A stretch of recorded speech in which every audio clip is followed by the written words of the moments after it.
It's almost! He's done it again! Unbelievable! Oh, straight into the roof of the net.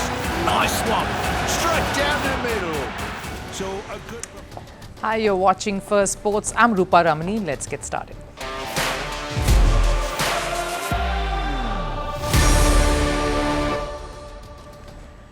Right, on the show today, Chennai fans are waiting for a turnaround, especially after Mumbai's dramatic win last night. But what is ailing the Chennai franchise?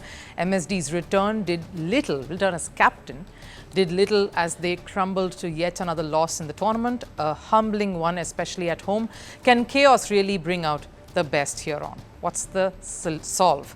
Pakistan captain Rizwan finally breaks his silence, responding to all the trolling that he's been subjected to in a direct dig to all the grammar Nazis. Rizwan says if Pakistan fans want him to switch professions, he will try becoming a professor. And Donald Trump is at it again. He attended a UFC night and somehow managed to make it all about him and MAGA. How is Donald Trump making sports a vehicle for his agenda? All heading your way, but first a look at the headlines on Sports 360. Starting with cricket and the IPL, Delhi suffered their first loss of the season to Mumbai in a high-voltage clash. Put into bat first, Tilak Varma's blistering 59 powered Mumbai to 205. In response, Karun Nair brought Delhi close with his superb 89 in what was a great comeback knock. Mumbai, with some amazing fielding efforts towards the end and bowling spells, managed to finally win a match after 4 losses. Meanwhile, in PSL, Pakistan Super League side Multan Sultans will support Palestine. Franchise confirmed that every time their team hits a 6 or takes a wicket, the club will donate around $355 to a charity in Palestine. The country continues to battle against Israel in the long-standing war in West Asia. The International Cricket Council, or the ICC, too, have extended their support to Afghan women. Cricket's governing body has announced the formation of a dedicated task force aimed at supporting displaced Afghan women cricketers. Joining ICC in the landmark initiative is India, England and Australia. Following Taliban's takeover of Afghanistan, several athletes have fled the country as the regime has put a ban on women's sports. On to football. Manchester United suffered another defeat in Premier League, this time to Newcastle 1-4. The game was level at 1-1 until half-time. Harvey Barnes' brace made it 3-1 in Newcastle's favour, and then there was no stopping them. In another game, Liverpool inched closer to the Premier League title with a 2-1 win over West Ham. They now have a 13-point advantage over second-placed Arsenal with 6 games to go. In tennis, world number 3 Carlos Alcaraz beat Lorenzo Musetti to win the Monte Carlo Masters. The Spaniard lost the first set but made a comeback to win the match 3-6, 6-1, 6-love. This is Alcaraz's first Monte Carlo title and 6th Masters of his career so far. And we'll wrap it up with news from Formula 1. Oscar Piastri continued with McLaren's dominance as the driver won the Bahrain Grand Prix yesterday. Mercedes' George Russell and McLaren's Lando Norris completed the podium. McLaren now top the constructors' standings, and Norris and Piastri occupy 1-2 positions in the drivers' standings.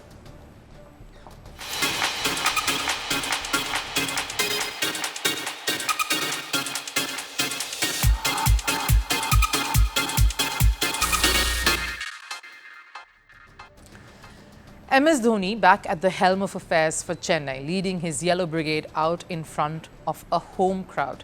But the déjà vu ended just there. Nothing thereafter brought back any memories for the team or its loyal fans. They crumbled to a disappointing and humbling loss at home in Chepauk. But what really drove the dagger in deep was the manner in which they succumbed. The batting collapsed in front of a wily, skillful Kolkata spin attack. Not a single batter made a difference or looked like he would create any impact in that Chennai lineup. A Ruturaj Gaikwad-less Chennai outfit, even more brittle with the bat. And a paltry total was not going to be a defendable one. The second innings was a mere formality, a team going through the paces. Knowing MSD, this isn't what he would have dreamed of encountering on a comeback game as captain, a loss that would be more deflating. It's a lineup that looks toothless with both bat and ball. They failed to seize the momentum they got in their opening game against Mumbai. failed to make any changes, even as glaring loopholes only became wider with every loss thereafter. And then, of course, that injury just became a nail in the coffin. The internet has been in shock. Chennai fans everywhere have gone into hiding. They are in mourning.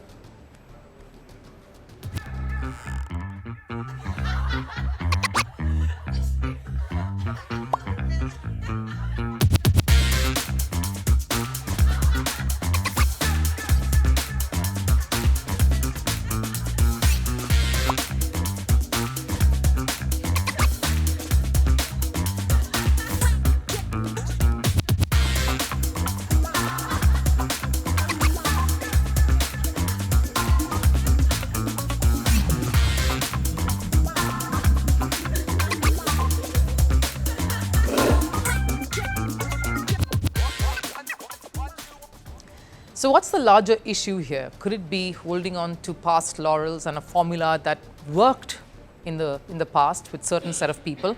The Chennai franchise is known to stick to its guns and go the whole hog with their principles. They've gained so much success doing just that, to be fair, but clearly that's not working anymore, and certainly not with some of their personnel currently. There is now a clamour amongst commentators, some of whom were part of that very dressing room until recently, to blood in youngsters and make some change.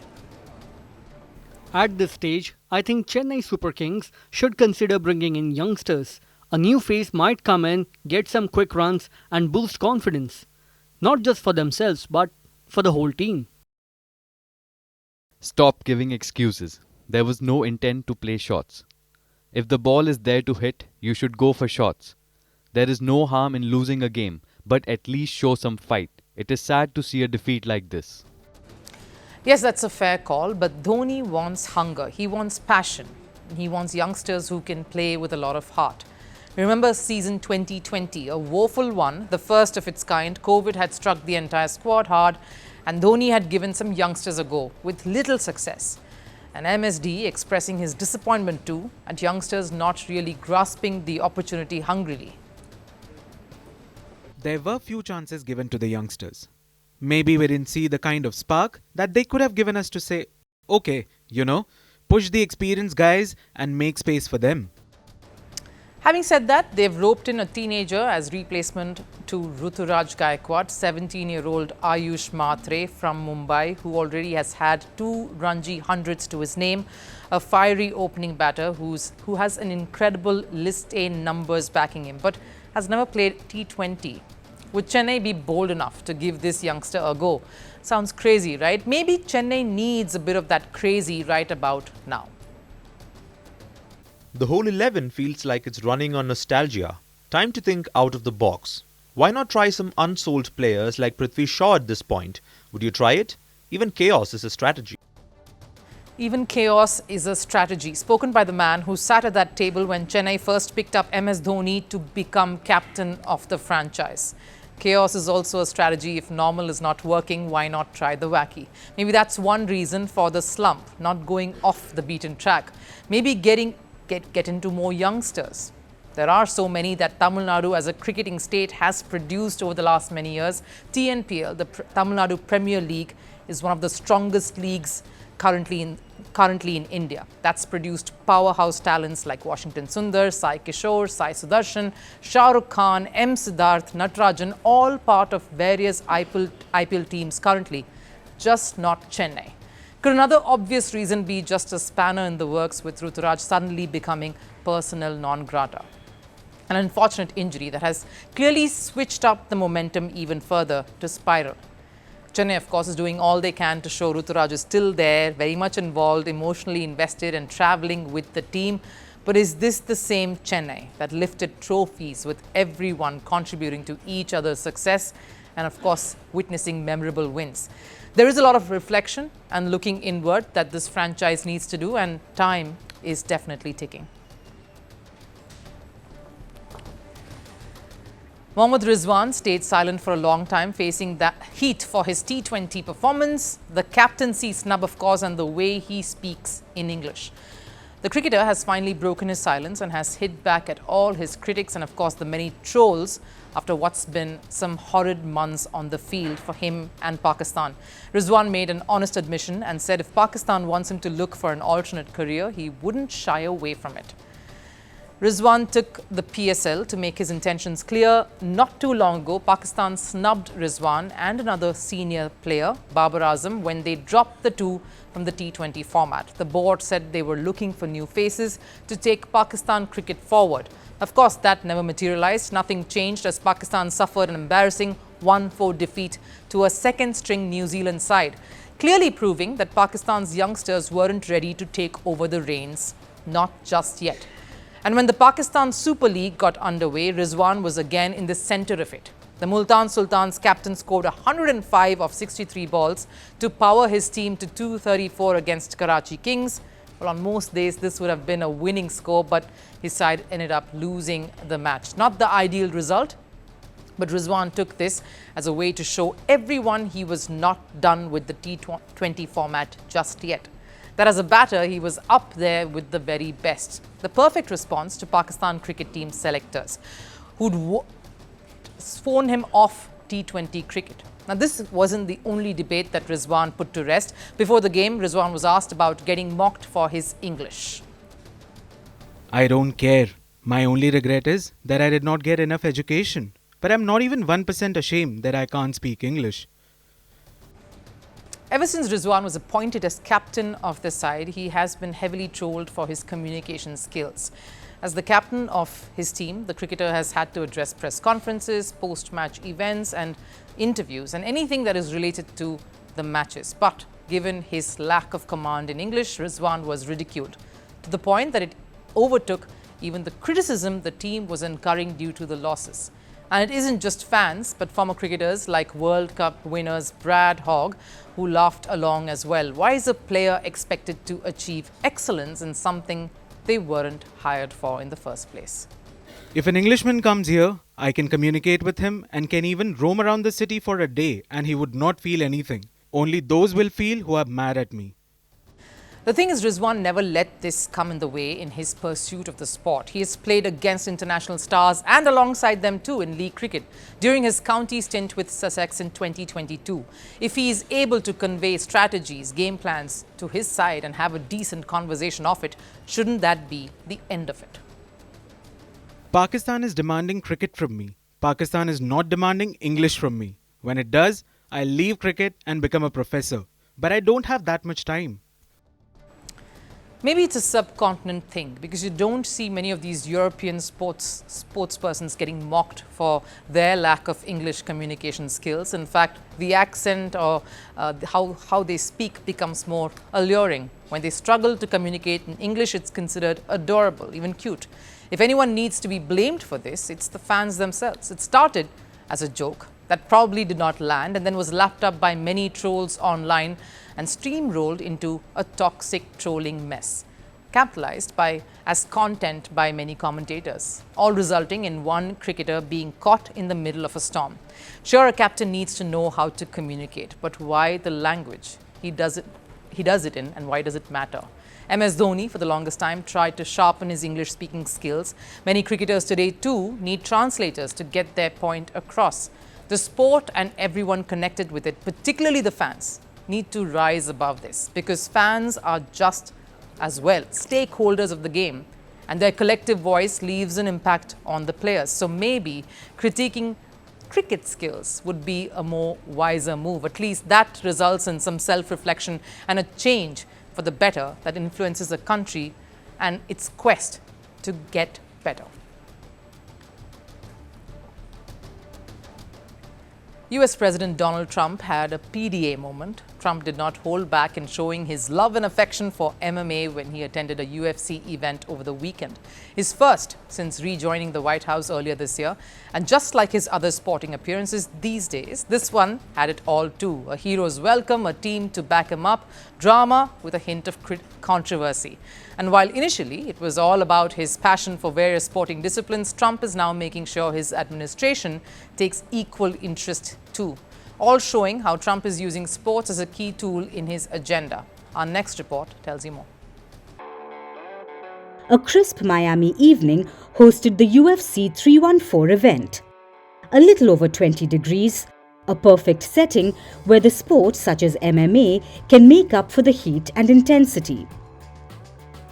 And to top it all, taking center stage was the marquee featherweight title fight between Alexander Volkanovski and Diego Lopez. And it got better when the duo fought a close battle that Volkanovski eventually won. But the exciting fight wasn't the most talked about affair during the night. It was in fact US President Donald Trump's presence and his antics through the evening.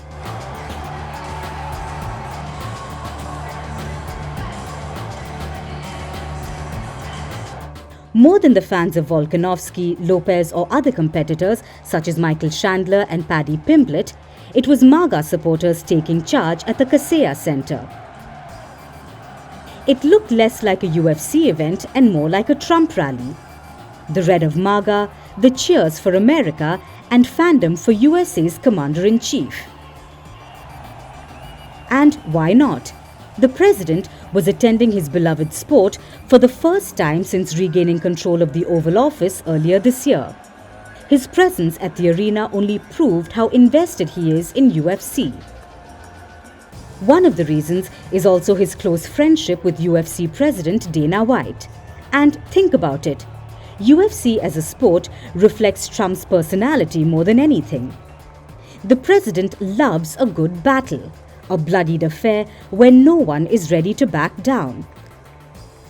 Just like his tariffs tussle with China. He packs a punch only for China to retaliate. A feisty duel indeed.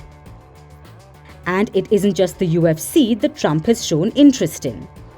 During his second term, Trump has used sports to promote his agendas whenever he could.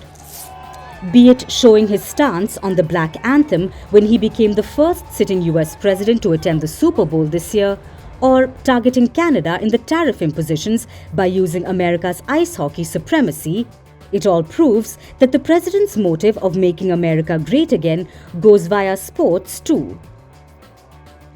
And he has also become successful in doing that. If anybody wants to know the power Trump possesses, they just had to be there at the UFC event. He was accompanied by the who's who of America. While Trump was sitting on his throne, on his right was UFC President Dana White. On his left was his ally, businessman Elon Musk.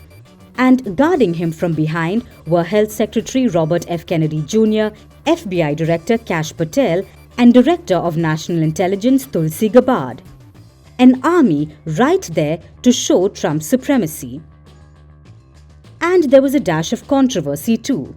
US President Donald Trump appeared to have snubbed actress Cheryl Hines, the wife of Robert Kennedy Jr. While the president greeted Kennedy Jr. openly, he apparently wasn't too welcoming with Hines.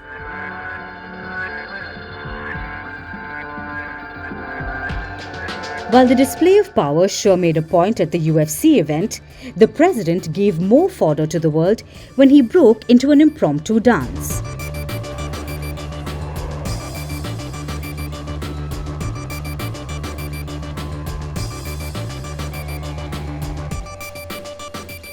While America battles its way through a tariff war against the rest of the world, here was a president showing off his fanfare and dancing skills.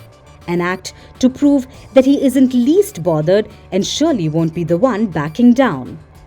And this appearance at the UFC is just one chapter in many more such sporting endeavors that the Trump administration has planned. Time for Last Serve. The Paris Olympics concluded over 8 months ago, but the hangover continues as the organizers prepare to shut down operations. Nearly 200 iconic items from the event are up for auction. That include mascot dolls, torches and flamboyant costumes from the opening ceremony. The amount generated from this will go to different charities.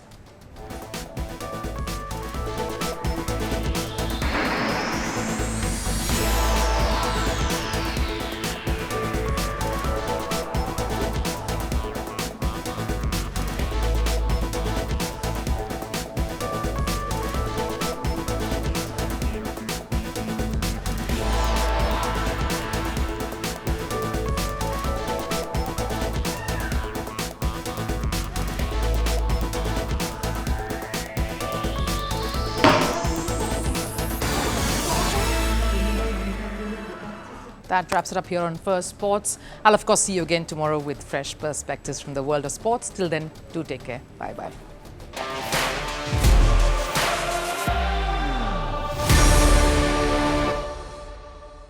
Greeting you with aloha and namaste. I love India. Presence, occupation of a territory by another country pertains to India, what we saw in Kashmir. How do you see Trump's America? Yes, the current administration behaves differently from the previous administration.